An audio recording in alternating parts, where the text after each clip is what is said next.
saya akan menjelaskan proses terjadinya oogenesis. Oogenesis yaitu proses pembentukan dan pematangan sel telur.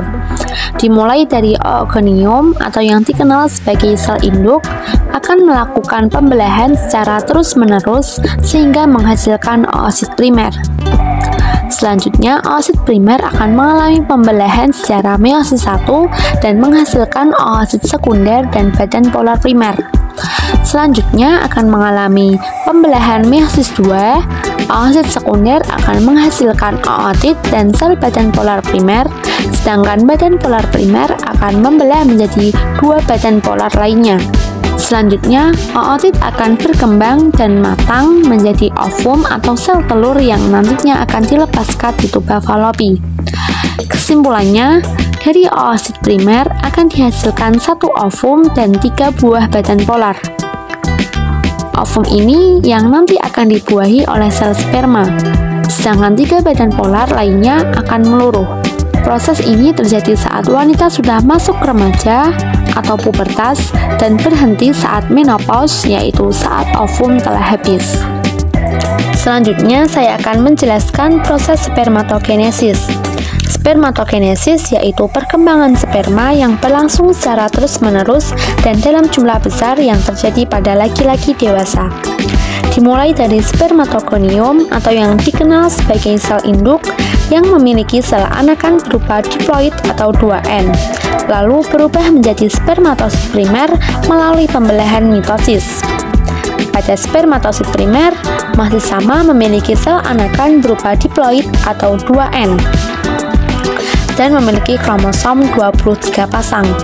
Selanjutnya akan mengalami pembelahan secara meiosis 1 dan menghasilkan spermatosit sekunder. Pada spermatosit sekunder ini mempunyai kromosom 23 tetapi sudah tidak berpasangan karena sudah mengalami pembelahan. Selanjutnya, spermatosit sekunder akan mengalami pembelahan meiosis 2 dan menghasilkan spermatid. Spermatid merupakan hasil pembelahan sel tahap akhir sebelum akhirnya berubah menjadi sel sperma yang matang atau biasa disebut dengan spermatozoa. Lalu akan bergerak ke epididymis. Spermatozoa akan siap dikeluarkan bersamaan dengan air mani ketika seorang pria mengalami ejakulasi. Selama proses spermatogen, lebih dari 300 juta spermatozoa akan diproduksi setiap harinya. Namun, hanya sekitar 100 juta sel sperma yang berhasil matang dengan sempurna pada proses pembentukan akhir. Selanjutnya, saya akan menjelaskan struktur sperma. Sel sperma sendiri merupakan sel yang berperan dalam proses reproduksi untuk membuahi sel telur. Bagian sel sperma yang mengandung DNA yaitu kepala sperma atau nukleus. Selanjutnya ada akrosom, mengandung enzim khusus yang dapat menembus lapisan pelindung ovum. Selanjutnya ada leher, berfungsi menghubungkan bagian kepala dengan bagian badan.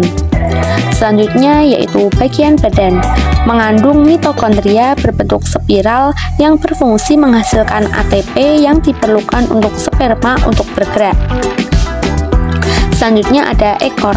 Di bagian ekor ada 3 bagian, yaitu tengah, utama, dan bagian ujung.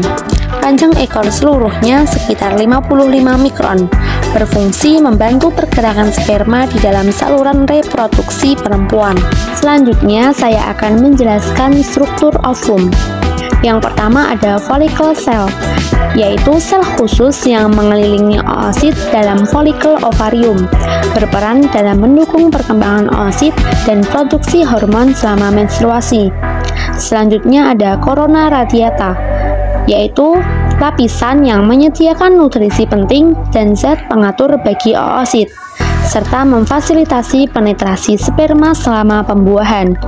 Selanjutnya ada nukleus, yaitu organel yang dibatasi membran di dalam sel yang mengandung materi genetik atau DNA. Selanjutnya ada sitoplasma, mengandung organel dan zat yang mendukung perkembangan embrio. Selanjutnya ada zona pellucida, yaitu lapisan luar yang mengelilingi sel telur manusia. Selanjutnya ada nukleolus, yaitu struktur dalam inti sel yang bertanggung jawab untuk sintesis ribosom. Selanjutnya ada plasma membran, yaitu lapisan tipis yang mengelilingi sel terdiri dari lipid dan protein. Dan terakhir ada perivitellin space, yaitu ruang antara zona pelosida dan membran plasma oosit. Selanjutnya saya akan menjelaskan proses fertilisasi. Proses fertilisasi melalui beberapa tahap. Yang pertama yaitu ovulasi, yaitu terjadi pengeluaran sel telur atau oosit dari ovarium. Yang kedua yaitu fertilisasi, yaitu terjadinya peleburan inti sel telur dengan inti sel sperma sehingga terbentuk zigot. Yang ketiga yaitu pembelahan. Satu sel zigot membelah menjadi 2, kemudian menjadi 4 sel, dan seterusnya. Pembelahan ini terjadi di dalam tuba Fallopi. Yang keempat yaitu pembelahan lanjutan.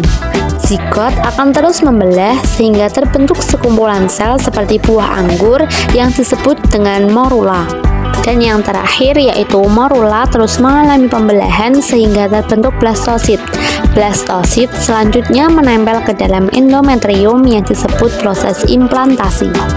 Selanjutnya saya akan menjelaskan proses masuknya sel sperma ke dalam sel telur. Yang pertama, sperma akan bermigrasi melalui lapisan pembungkus sel folikel dan berikatan dengan molekul reseptor pada zona pelosida sel telur. Pengikatan tersebut menginduksi reaksi akrosomal, di mana sperma melepaskan enzim-enzim pencernaan ke dalam zona pelosida. Dengan bantuan enzim hidrolitik, sperma mencapai membran plasma sel telur, dan protein membran sperma berikatan dengan reseptor pada membran sel telur. Membran plasma menyatu, yang memungkinkan isi sel sperma memasuki sel telur. Enzim yang dilepaskan selama reaksi kortikal sel telur membentuk zona pelosida, yang kini berfungsi sebagai penghambat terjadinya polispermia.